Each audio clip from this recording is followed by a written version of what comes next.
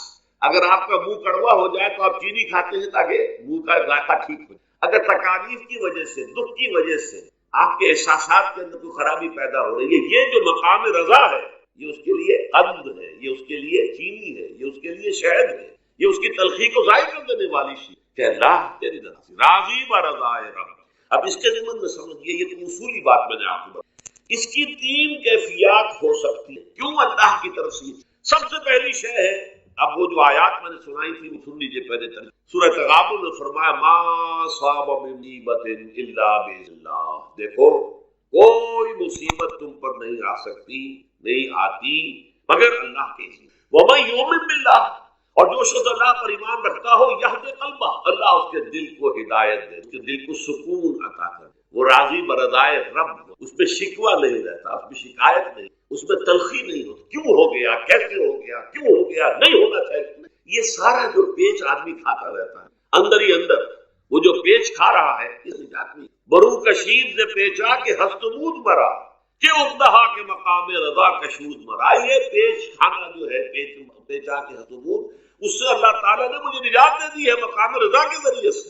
کتنے بڑے بڑے عقدے میرے حل ہو گئے اس مقام رضا سے. کہ اقدہا کہ مقام رضا کشمیرا، میرے تو بہت سے عقدے اس سے حل ہو. اس حوالے سے ایک موٹی بات تو یہ ہو گئی، لیکن اب اس کو 3 حصوں میں تقسیم. پہلی بات یہ کہ یہ اللہ کی طرف سے آزمائش، میرا بندہ اس پر صبر کرتا ہے یا نہیں، یا میرے خلاف بکواس کرنے پر آمادہ ہو جائے اللہ تو ایسا ہے، اللہ نے تو ہم پر کبھی کرم کیا ہی نہیں، اللہ تو ظالم، معاذ اللہ معاذ اللہ معاذ اللہ، کہیں ایسا تو نہیں، میرا بندہ جو ہے تقدیر وجہ سے سمجھ کے کہ اللہ کی طرف سے آئی، یہ صبر جو ہے یہ بہت بڑی کامیابی ہے اگر انسان کو، اور اس صبر کے نتیجے میں دو اور باتیں کر، یہ مضامین علیحدہ علیحدہ دروس کے اندر آتے رہے ہیں لیکن آج ایک نئے عنوان کے تحت جمع ہو کر پہلی بات یہ ہوتی ہے کہ یہ امتحان کا نتیجہ کیا نکلتا ہے کہ آپ نے ایک امتحان پاس کیا تو آپ کے اگلے درجے میں ترقی، 5ویں کا امتحان پاس کر لیا نا تو 6ٹھی میں جائیں، اب 6ٹھی کا امتحان پاس کریں گے تو 7ویں کا پاس کریں گے تو 8ویں، درجہ بدرجہ انسان کی دینی ایمانی